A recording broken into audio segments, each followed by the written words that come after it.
Hello student, स्वागत है आप सभी का पॉली वाला टेक्निक के एक नए वीडियो में। और फर्स्ट राउंड में ही आपने देखा होगा बहुत सारे स्टूडेंट्स ऐसे थे जिनको कॉलेज तो मिल गया था, लेकिन अभी फिलहाल की बात करें तो वो मेन 3 राउंड की जो काउंसलिंग है उससे बाहर हो गए हैं।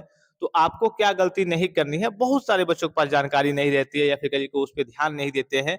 तो सबसे पहले समझ लीजिए, जैसे आपका किसी भी राउंड में जैसे ही आपको कॉलेज मिलता है, मेन खास करके फर्स्ट और सेकेंड राउंड हो गया। अब देखिए इसमें हुआ क्या है, जो बच्चे बाहर हो गए हैं 3 राउंड की काउंसलिंग से, अब चौथे में जाएंगे तो पता नहीं सीट खाली रहेगी कि नहीं रहेगी।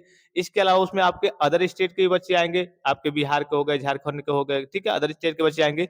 तो भाई उसमें भी तो कई सारे बच्चे ऐसे होंगे जिनका रैंक अच्छा खासा होगा, तो पहले उनको कॉलेज मिलेगा। जो सीट खाली बची भी होगी वो उस पर कब्जा कर लेके अदर स्टेट वाले बच्चों का हो जाएगा। तो यहाँ पे फ्रीज फ्रॉड को थोड़ा सा समझ लीजिए, मैं डिटेल में बहुत पढ़ के नहीं बताऊंगा, बस मोटा मोटी समझ लीजिए।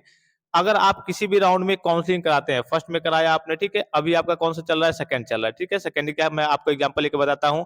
अगर आपको कॉलेज मिल गया, एक तो होगा कि चलिए काउंसलिंग में आपको कॉलेज मिल गया, और एक हो गया कि आपको कॉलेज नहीं मिला, ठीक है। अगर आपको कॉलेज नहीं मिला तब आपको कुछ नहीं करना है, आप डायरेक्टली क्या हो जाएंगे, थर्ड राउंड के लिए एलिजिबल हो जाएंगे। ये समझ गए आप कि अगर आपको कॉलेज नहीं मिला, कोई भी कॉलेज नहीं मिला, तो आप डायरेक्टली नेक्स्ट राउंड में चले जाएंगे। अब बात ये आती है कि अगर हमको कॉलेज मिल गया तो मिलेगा तो आपके सामने दो स्थिति क्रिएट होगी कि हाँ भाई मुझे ये जो कॉलेज है ये करिए कि पसंद है, और दूसरा होगा कि नहीं मुझे ये कॉलेज पसंद नहीं है, दूर है, ये है वो है, मुझे नहीं लेना है। इन दोनों केस में आपको एक ऑप्शन मिलता है फ्रीज और फ्लॉट का। अगर पसंद है, जो कॉलेज आपको मिला है उसमें आपको एडमिशन लेना है, तो आप क्या करेंगे, फ्रीज करेंगे। और फ्रीज करने के बाद से आपको सारी डेट्स वगैरह बताई गई हैं कि कब से कब तक आपको फ्रीज करने के बाद 3250 पेमेंट करना है, कब तक आपको डॉक्यूमेंट वेरिफिकेशन करना है। ये चीज आप समझ गए कि भाई मुझे कॉलेज तो पसंद है, मुझे लेना है, तो हम फ्रीज करके जा करके 3250 पेमेंट करके डॉक्यूमेंट वेरिफिकेशन कराएंगे, एडमिशन लेंगे। दूसरी स्थिति ये आई है कि हाँ आपको अगर कॉलेज मिल गया है, पसंद नहीं है, चाहे वो प्राइवेट हो, गवर्नमेंट हो, एडेड हो, पसंद नहीं है, तो इस केस में आपको एक फ्लॉट का ऑप्शन देखने को मिलता है, फ्लॉट का ऑप्शन, कि हाँ भाई उसे आप फ्लॉट कर दीजिए और नेक्स्ट राउंड में आप चले जाइए। ये चीज आप एक समझ लीजिए क्लियर कट शब्दों में, चाहे आप फ्रीज करेंगे चाहे आप फ्लॉट करेंगे, आपको 3250 रुपये का पेमेंट करना ही करना है। ये पैसा आपका जाकर के आगे फीस में कट जाता है। अब फ्लॉट करने पे क्यों आपको 3250 रुपये पे करना होता है, जैसे मान लीजिए सपोज कीजिए कि आपको फर्स्ट राउंड में कॉलेज मिला, अब सोच रहे हैं कि नहीं भाई मुझे सेकंड राउंड में काउंसलिंग कराना है, तो आपको क्या करना होगा, फ्लॉट का ऑप्शन चूज करना होगा, ठीक है, ऑनलाइन ही आपकी वेबसाइट पे ही देखने को मिलता है। फ्लॉट का जैसे ही चूज करेंगे आपको 3250 रुपये क्या करना होगा, पे करना होगा। जैसे ये पे करेंगे तो आप करिए कि सेकंड राउंड की काउंसलिंग के लिए, यानी कि नेक्स्ट राउंड की काउंसलिंग के लिए एलिजिबल हो जाएंगे। और फर्स्ट वाला जो आपको कॉलेज पहले मिला था वो आपका रिजर्वेशन के रूप में रखा रहेगा। अब इसके बाद से आप क्या करेंगे, सेकंड राउंड में काउंसलिंग कराएंगे।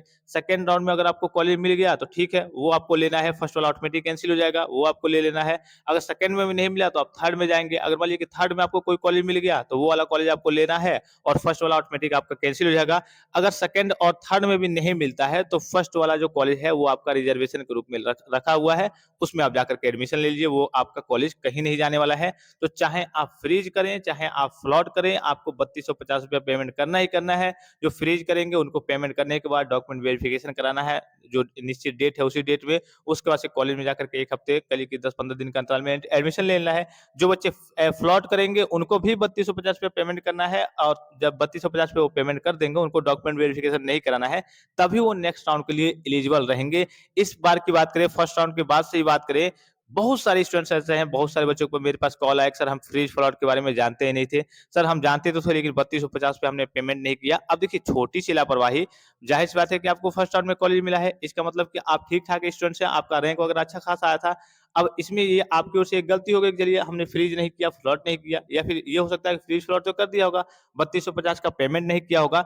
अब एक छोटी सी गलती की वजह से, कहिए कि जानकारी न होने की वजह से, जानकारी के अभाव में कहिए कि आपका ये 3 राउंड की काउंसलिंग से आप बाहर हो गए हैं। अब हो सकता है जैसे ही आपका चौथे राउंड में आपका काउंसलिंग स्टार्ट होगा, आपका ओपन हो जाएगा, तो इसमें आपके अदर स्टेट के, बिहार के, झारखंड के और अदर स्टेट के बच्चे आएंगे, तो हो सकता है कि आपसे अच्छा उनका रैंक हो। और कुछ ही सीटें आपको मालूम है कि थर्ड राउंड की काउंसलिंग में जितने भी कॉलेज आप भरेंगे, ठीक है, तो उसमें आपको फ्लॉट का ऑप्शन नहीं मिलेगा। ऑटोमेटिक थर्ड राउंड की काउंसलिंग में, जो मेन राउंड की काउंसलिंग होती है, लास्ट राउंड की, चलिए कि मेन राउंड में जो लास्ट राउंड होता है, थर्ड राउंड, उसमें ऑटोमेटिकली सभी सीटें क्या होती हैं, फ्रीज होती हैं, फ्लॉट का ऑप्शन नहीं मिलता है। तो इसमें ऑटोमेटिकली सभी बच्चे ज़्यादा से ज़्यादा चॉइस फिलिंग करते हैं कि भाई मेन राउंड की करिए, लास्ट राउंड है, थर्ड राउंड, इसी में हमको कॉलेज मिल जाए, चौथे पांचवें में हमें न जाना पड़े, क्योंकि उसमें अदर स्टेट वाले बच्चे भी आ जाएंगे, भीड़ लग जाती है।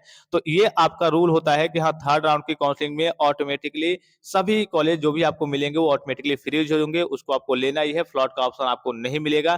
तो ऑलमोस्ट थर्ड राउंड तक जाते जाते आपकी 95% सीटें क्या हो जाती हैं, फुल हो जाती हैं। वही सीटें बचती हैं जो कहीं के डॉक्यूमेंट वेरिफिकेशन में बच्चे थर्ड राउंड में भी छट जाते हैं, किसी को नहीं लेना है वो छोड़ देगा। तो वो सारी सीटें कल के आपके फोर्थ राउंड में जाकर के जुड़ जाती हैं। और फोर्थ राउंड में दिक्कत ये होती है कि आपके अदर स्टेट वाले बच्चे आते हैं जिनका रैंक वगैरह अच्छा खासा होता है, तो पहले उनको कॉलेज मिलने वाला होता है, तो उनको मिलता है, उसके बाद से बाद में आपकी ओर देखा जाता है। अब उनको सब कॉलेज, उसमें भी कई हजार बच्चे होते हैं अदर स्टेट से भी, तो उनको पहले कॉलेज मिल जाएगा, जो सीटें खाली होंगी वो कल के उनके द्वारा भर ली जाएंगी, उसके बाद से आपको सीट मिलेगा ही नहीं, जबकि आपको फर्स्ट राउंड में कॉलेज वगैरह मिल गया था, मतलब कि आपका अच्छा खासा रैंक था, लेकिन एक छोटी सी गलती, लापरवाही की वजह से हो सकता है कि आपका इस बार एडमिशन ही ना हो पाए, या फिर कह लीजिए कि आपको प्राइवेट कॉलेज वगैरह की ओर जाना पड़े। तो ये रूल होता है, आप समझ गए, चाहे आप फ्रीज कीजिए चाहे फ्लॉट कीजिए, 3250 का पेमेंट आपको करना ही करना है। समस्या आ रही थी फ्रीज वालों के सामने, तो समस्या नहीं आएगी, अगर फ्रीज किया भाई उनको एडमिशन वगैरह लेना है, तो उनके सामने तो कोई समस्या नहीं आएगी, क्योंकि वो एक एक स्टेप आगे देखेंगे कि हाँ अब क्या करना है, अब क्या करना है, अब क्या करना है। लेकिन जो फ्लॉट वाले बच्चे थे, हो जाएगा,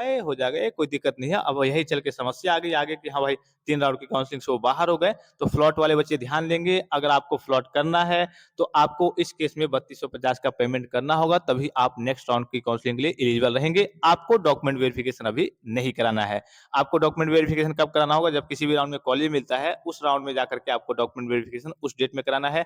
अगर नहीं मिलता है, मान लीजिए आप तीसरे राउंड तक गए, तीसरे राउंड में भी कॉलेज नहीं मिला, तो जो फर्स्ट वाला कॉलेज आपका रिजर्वेशन के रूप में रखा हुआ है, तो तीसरे राउंड के जो डॉक्यूमेंट वेरिफिकेशन की डेट है, उसी डेट में जाकर के आपको डॉक्यूमेंट वेरिफिकेशन करा लेना है, भले ही आपका कॉलेज फर्स्ट राउंड वाला है, ठीक है। तो आई होप कि ये वीडियो आपको काफी ज्यादा हेल्पफुल और इन्फॉर्मेटिव लगा होगा। फिलहाल इस वीडियो में इतना ही, इजाजत दीजिए, धन्यवाद, थैंक्स फॉर